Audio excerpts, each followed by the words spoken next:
Well, I'm getting low on homemade diesel fuel, so I'm going to have to organize my shed, get ready to mix some more. Okay, now I got the shed back in order again. Now I'm going to take this empty raw motor oil tote out. Okay, now the tote is in here of waste motor oil. I'm going to let it sit here for like a few days, but I'm going to pump this up through that bed sheet I have in that drum so it can go in my filtered motor oil and settle out. Then I'm going to clean out the sludge out of that tote, put some gasoline in it, pump that motor oil into it, mix it up, and be ready to go. After running all night, I came to check on the pump. You know, you can set the timer so the pump can turn off automatically after like 12 hours, but running non-stop all night, I've ran about 25 gallons through the bed sheet. It's very important to let this run as slow as you can. But like right now I have it going as fast as I can because I just cleaned the bed sheet. If I wanted to, I can change the voltage and slow the pump down when the bed sheet gets more clogged up. Why I'm having the pump go slow is to make sure all the oil can gravity feed down through this bed sheet. If I pump it in too fast, it will overflow. That's why I have this mega funnel. So if it did clog up and overflow, at least it's going in here and into that tote. And another thing is you gotta make sure you have enough room for all this oil to fit in that tote. As you can see, that tote is almost empty. I could fit over 250 gallons in here, but I only have 200 gallons in this tote. So I know for a fact this will all fit in there without it overflowing onto the ground. Eventually I want to get some of those drip catch or drip pan things that go under totes, so in case the tote itself overflowed, but I never got one of those yet. Little by little I'm getting everything worked out, but you know, for how little I do this for my truck and my machines, it hasn't been a priority at the moment. Now let's just say this tote cannot fit in that tote. That's when I definitely use the timer on that.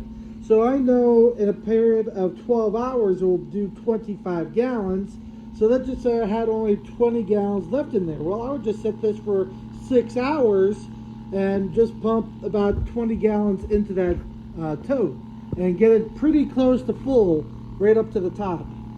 But because I got a lot of oil to process, I'm going to put this on its highest setting right now and just let it keep running. And I'll check the bed sheet every once in a while. The more clogged up the bed sheet gets, the higher the oil level gets in the bed sheet. So as soon as this gets up about halfway, like right now it's about a quarter, then I'm going to stop running oil, let it drain out, and I'm going to use the wet dry vac to clean out the bed sheet. You know, I've been using the same bed sheet for over 6 years. I've never had to change it or replace it. See, that's one of the ways I can save a lot of money is reusing that bed sheet. I'm not using screw-on fuel filters and replacing them all the time. That was what I started doing at first. See, back where I used to have this pump, when I pumped it out of the totes, I used to use the screw-on filters. I had a 10 micron and then it went down to a 2 micron. And in my mixing totes, I used to run the triple force filters. But what sucked about these was I had to take these out, take them apart and clean them every hour. And also I had to sit here and regulate the pressure so it did not spin too fast or too slow. And a few other problems with it. Now they do make bigger ones. It would have been a lot easier process.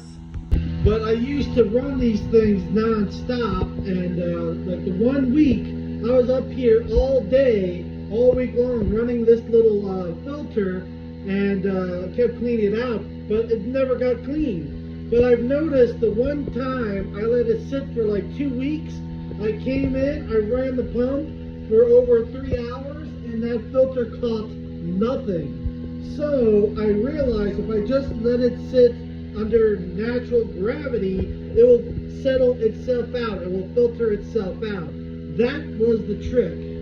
So this raw motor oil I pick up from local garages, and you can see all the crap that I get from the shops. You can see it sticking to the sides.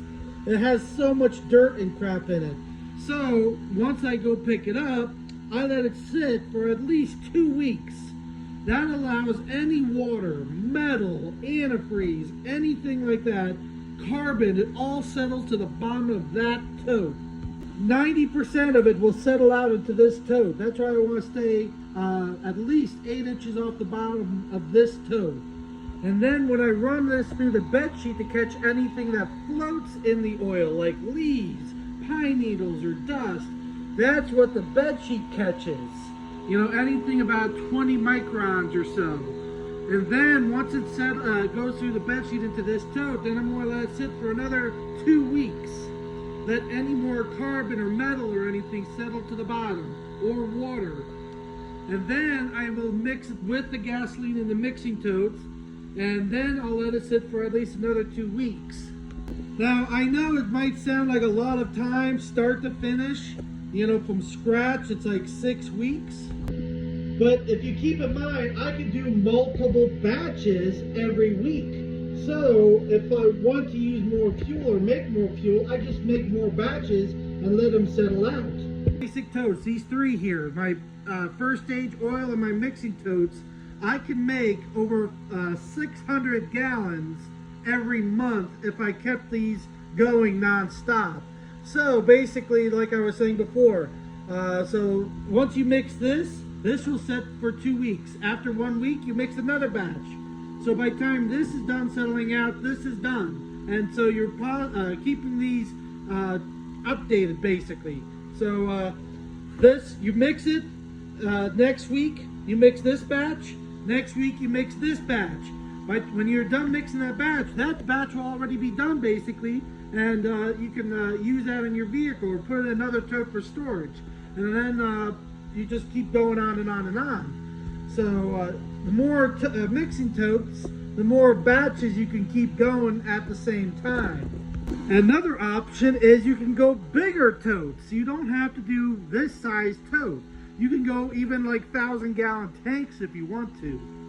See, back when I used to be making 1 batch of fuel every week, which was about 250 gallons, you know, at the time I didn't realize I didn't need that much fuel for Stinky Pete. So like I used to have in the shed about like 3 more mixing totes against this wall. But I realized I don't need to make that many batches and keep things going all the time. But this basic setup, I could do a simple 1 batch a month, you know, from start to finish, and I could keep up with all my equipment and my machines and everything. So 275 gallons a month is quite a bit of fuel. Your average person doesn't use that much. If you think about it like a 12-year period, you know, to heat the house usually is about 3 batches, and then for Stinky Pete is about 2 batches for the whole year, and then my machines only use about 1 batch a year. So pretty much 4 to 5 batches would last me more than a year on my normal usage. But back before I got the machines and everything, 1 batch would last me over 7 months. So 2 batches, I'm good for the whole year. And these batches can sit as long as you want. You know, this was from 2 years ago. This was a mix for the furnace and the turbo heater. And so long as it's in an airtight container, it's fine. I know this is a little ballooned because the sun on it kind of makes it bloated, but this tote will last forever as long as it's airtight.